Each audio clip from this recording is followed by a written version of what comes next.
Good morning, students. Welcome in our political science class. We are doing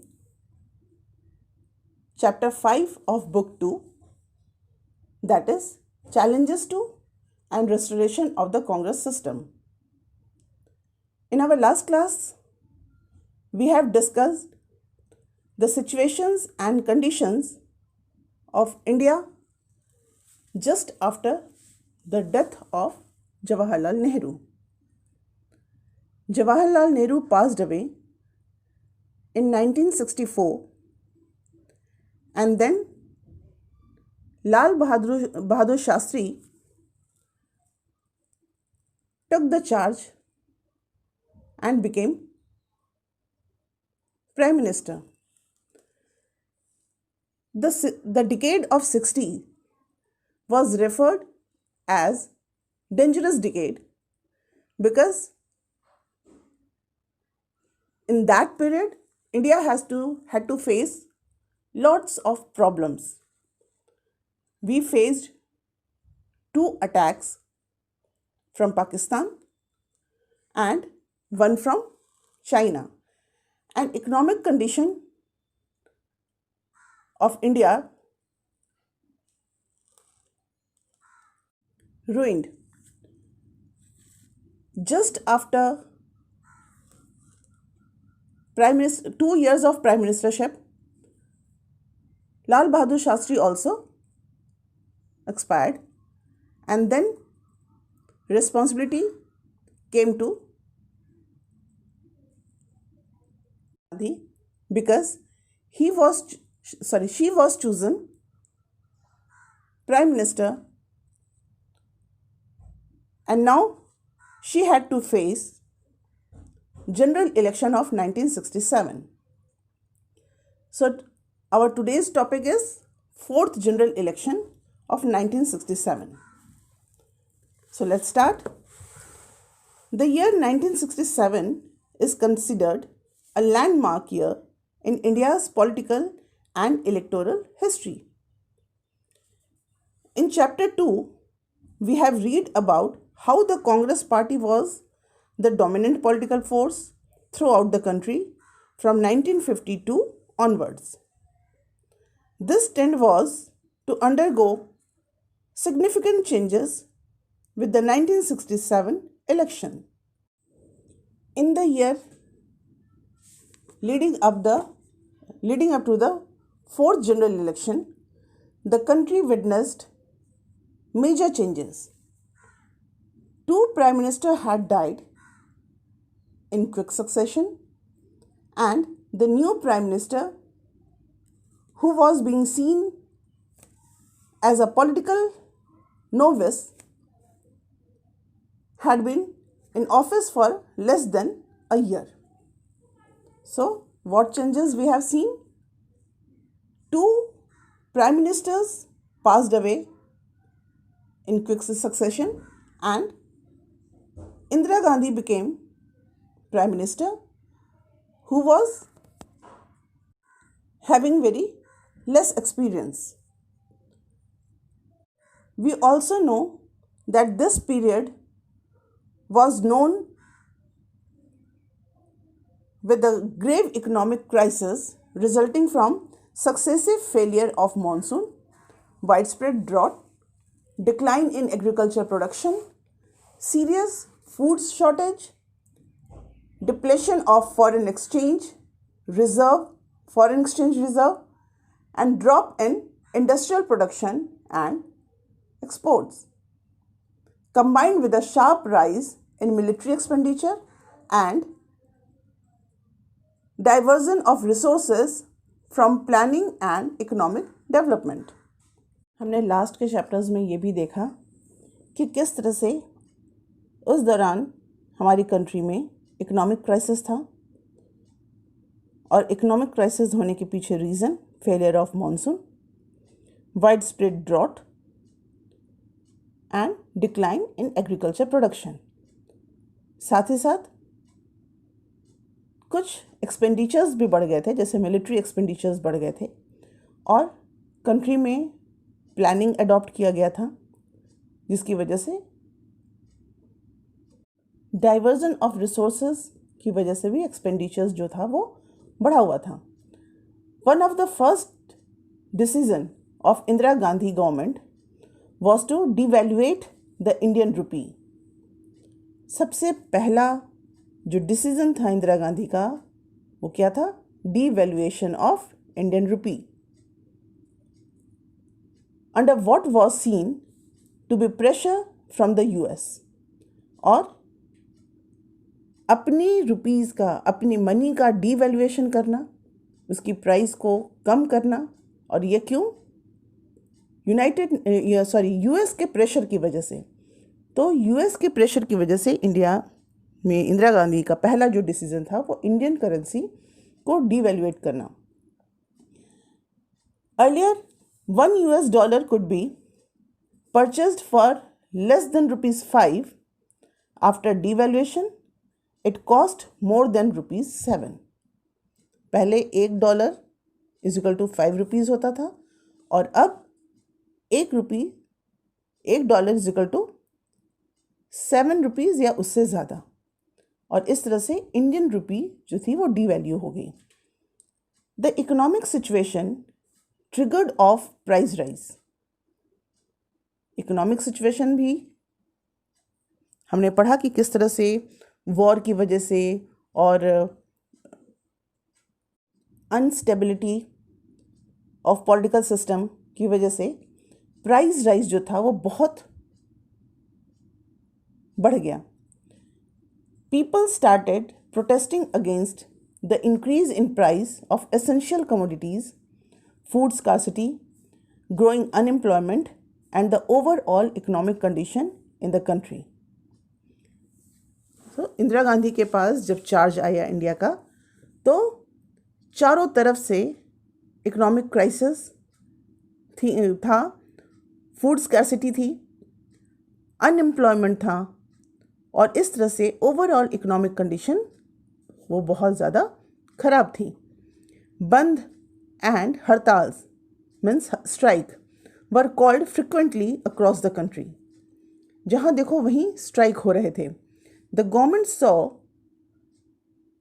the protest as a law and order problem and not as expression of people's problem. अब यहाँ पर government को, इंदिरा गांधी की government को analyse करने में थोड़ी सी problem हो गई. उन्होंने इसको लॉ एंड ऑर्डर का, ये जो जगह जगह स्ट्राइक्स हो रहे थे, ये जो बंद और हड़ताल हो रही थी, इसको उन्होंने लॉ एंड ऑर्डर का प्रॉब्लम समझ लिया. जबकि प्रॉब्लम क्या थी? प्राइस राइज की वजह से लोगों को दिक्कत हो रही थी और इसकी वजह से वो स्ट्राइक कर रहे थे. और गवर्नमेंट ने इसको समझ लिया कि लॉ एंड ऑर्डर की प्रॉब्लम है. This further increased public bitterness and reinforced popular unrest. अगर गवर्नमेंट ने ये समझ लिया होता कि ये लोगों की प्रॉब्लम की वजह से वो स्ट्राइक कर रहे हैं तो उसका सल्यूशन दूसरी तरह से निकलता. लेकिन जब गवर्नमेंट ने इसको लॉ एंड ऑर्डर के प्रॉब्लम के रूप में लिया तो ऑब्वियसली लॉ एंड ऑर्डर को मेंटेन करने के लिए फिर सप्रेसिव मेजर्स यूज़ किए जाते हैं, जिसकी वजह से लोगों में और भी ज़्यादा रेस्टलेसनेस हो गई और जो रिलेशन है गवर्नमेंट और पीपल का वो बिटर होता चला गया. The communist and socialist parties launch struggles for greater equality. Country में जो कम्युनिस्ट पार्टी थी और सोशलिस्ट पार्टी, कम्युनिस्ट पार्टी तो अलग थी, सोशलिस्ट पार्टी हमने पहले पढ़ा कि कांग्रेस में से ही एक विचारधारा जो सोशलिज्म की थी वो निकल कर उन्होंने सोशलिस्ट पार्टी बनाया था. तो ये कम्युनिस्ट पार्टी और सोशलिस्ट पार्टी, इन लोगों ने इक्वालिटी, ग्रेटर इक्वालिटी के लिए स्ट्रगल करना शुरू किया. Communist party of India lead armed agrarian struggle and organized peasant agitations. This period also witnessed some of the worst Hindu-Muslim riots since independence. और इस पीरियड में ही फार्मर्स ने भी एजिटेट किया और हिंदू मुस्लिम्स के बीच में भी दंगे जैसी स्थिति पैदा हुई। Now the topic non Congressism means we are going to study about opposition. So this situation could not have remained isolated from party politics in the country. Opposition parties were in the forefront of organizing public protest and pressurizing the government. Within country जो इतने सारे protest हो रहे थे, वो उसमें जो opposition parties थी वो फोर फ्रंट पे थी और वो ही ऑर्गेनाइज कर रही थी ये पब्लिक प्रोटेस्ट और गवर्नमेंट को प्रेशराइज करने की कोशिश कर रही थी। Parties opposed to the Congress realized that the division of their vote kept the Congress in power. Thus, parties that were entirely different and desperate in their programs and ideology got together to form anti-Congress front in some state and entered into electoral adjustment of sharing seats in others.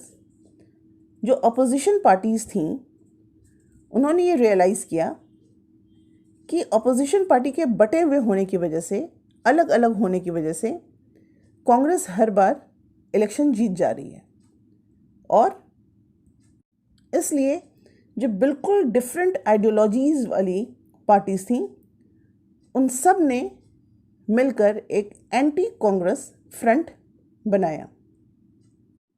They felt that the inexperience of Indira Gandhi and the internal factionism within the Congress provided them an opportunity to topple the Congress.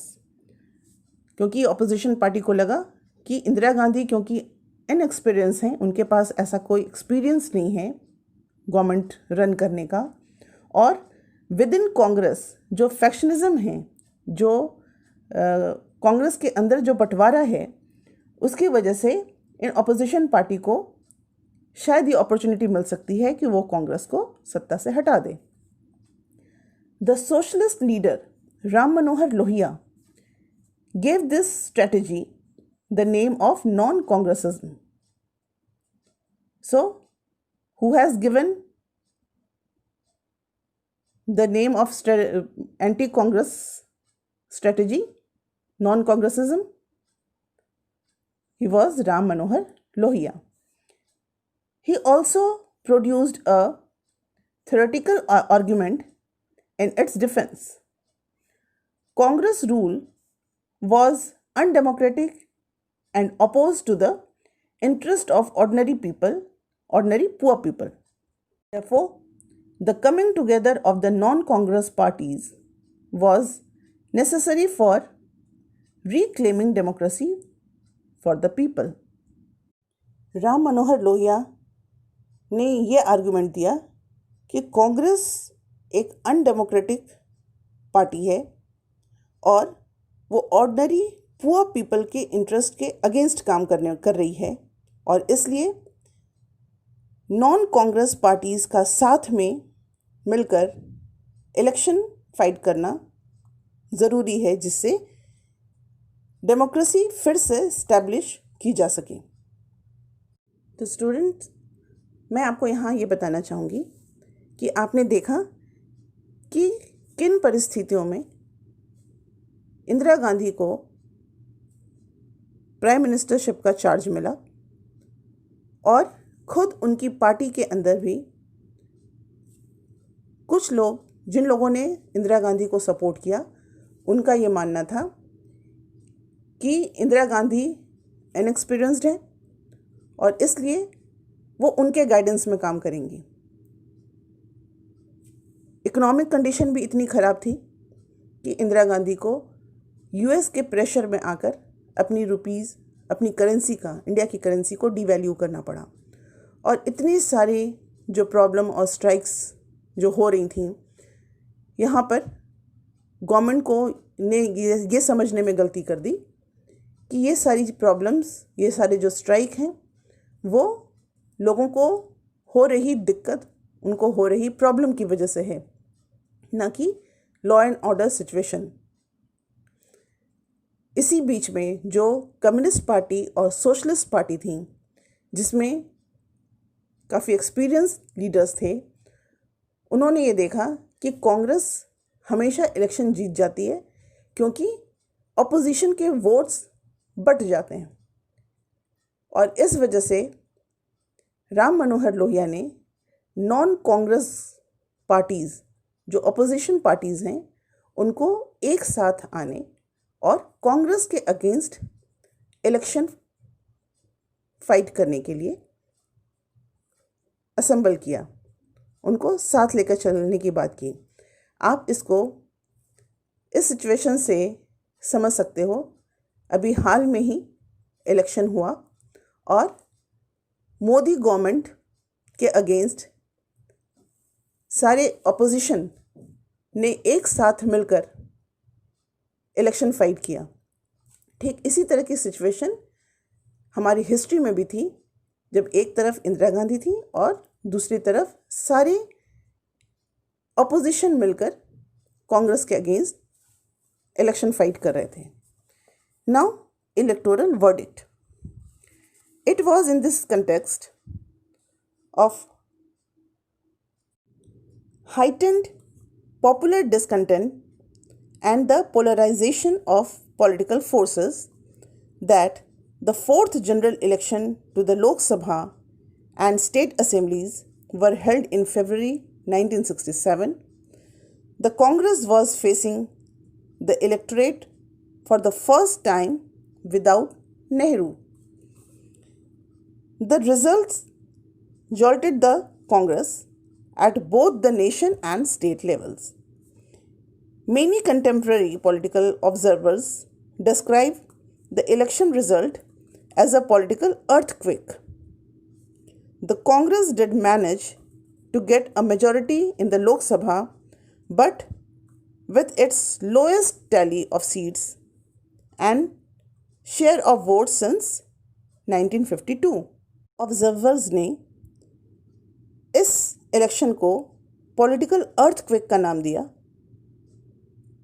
Congress ने लोकसभा में फिर से majority तो हासिल की, लेकिन 1952 के comparison में उसके पास लोएस्ट सीट भी थी और वोटिंग परसेंटेज, जो शेयर ऑफ वोट्स है, वो भी बिल्कुल लोएस्ट था।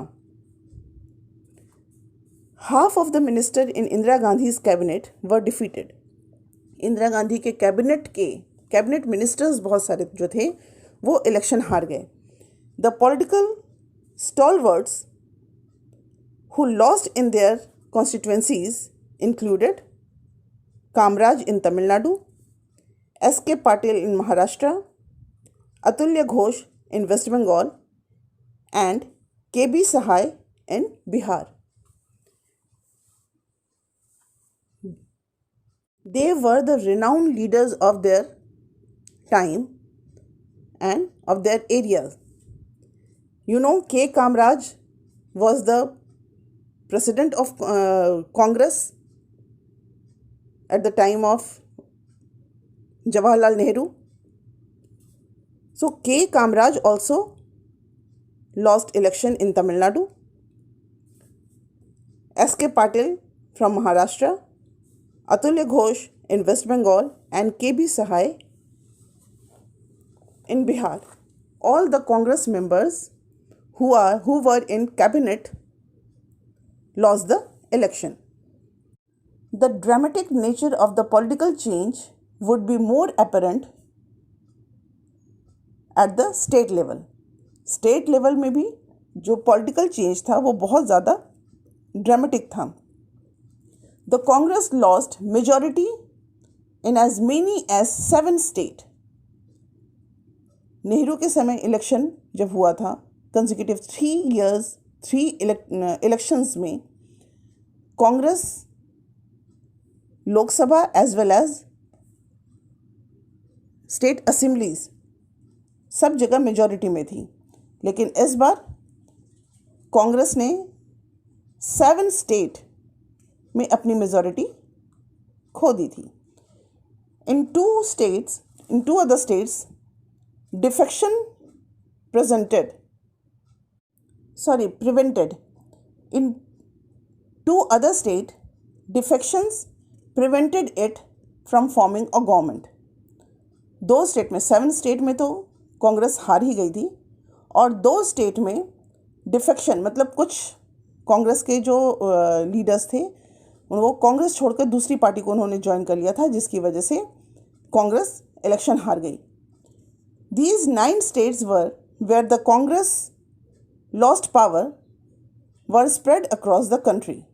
Punjab, Haryana, Uttar Pradesh, Madhya Pradesh, Bihar, West Bengal, Orissa, Madras and Kerala.